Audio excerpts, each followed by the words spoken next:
Okay, did you make some predictions? Well, let's see if you were right. Here goes with Chapter 7 called Enter the Snake Pit. Eek! I must have jumped about 50 million feet. Mila pointed to a stereo speaker, and there it was, the rosy boa, curled in a ball. It looked calm and peaceful. The problem was, it wasn't in a cage. I felt a little wiggle in my stomach. Wingnut said, "Don't be afraid. Jake lets him out of the cage all the time."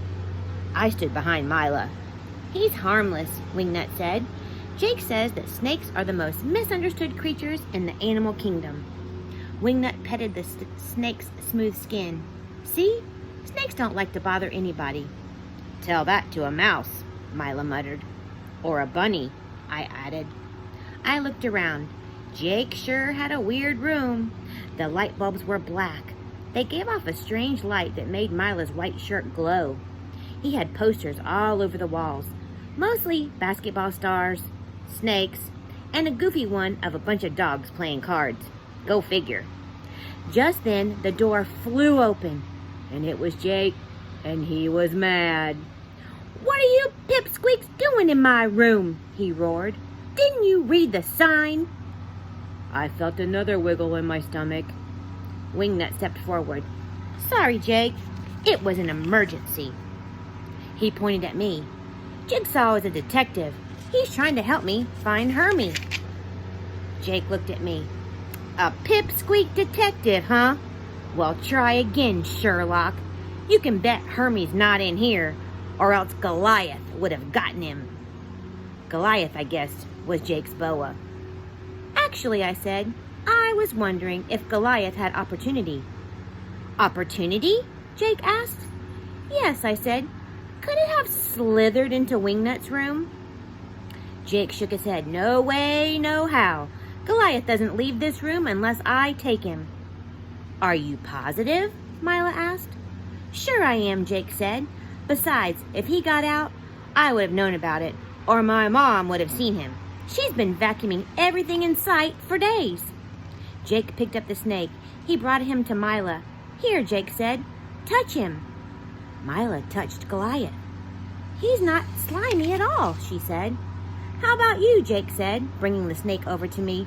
No thanks," I said. Jake brought the snake closer to my face. "Come on," he said. Jake wasn't being very nice. After all, I didn't like snakes. My stomach jiggled and wiggled, and suddenly I felt dizzy, like I'd just eaten 3 hot dogs and gone on a roller coaster about 8 times in a row, like I was gonna get sick or something. And I did, right on Jake's Air Jordans. Chapter 8, Person, Place, or Thing. There was a knock on my bedroom door. "I'm not here," I moaned. My brother Billy walked in. "I heard about what happened. How are you feeling, tough guy?" he asked. "Rotten," I said. Billy put down a plate of buttered toast and a cup of honey tea on my night table. "Mom said you should try to eat something," he said. "I'm never gonna eat again," I said. Billy sat on the edge of my bed. "Don't take it so hard, Jigsaw. Everybody throws up." "Not on somebody's sneakers," I said. Billy smiled. "I wish I'd have been there to see Jake's face. He must have freaked." I sort of laughed too. It was pretty funny. "How's the case going?" Billy asked. "Rotten," I said. "There's no way Jake's boa could have done it, and I'm ready to give up." Billy put his hand on my shoulder. "You'll solve the mystery," he said. "Keep working at it." After the toast and the tea, my stomach felt a little better, but my heart still felt lousy. I was worried about Hermie. Where was he? Could someone have stolen him? Was he still alive? I figured that working on a jigsaw puzzle might help me feel better. I had a new one that I hadn't even opened yet.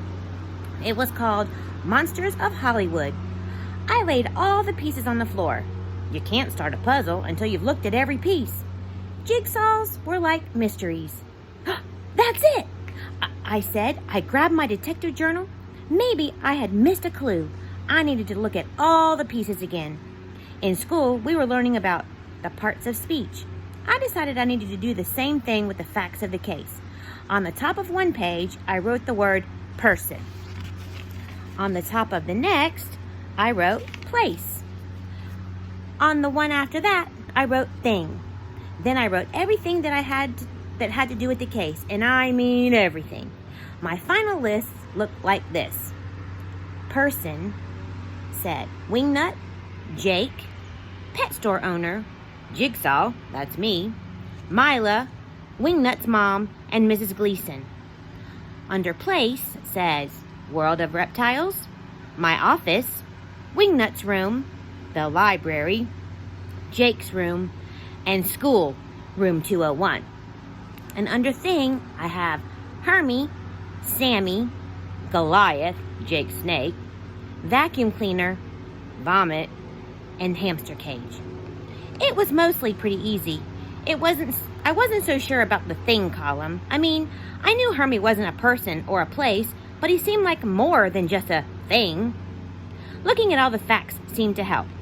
I thought about Wingnut and Hermie and Jake and the world of reptiles, but something was bothering me.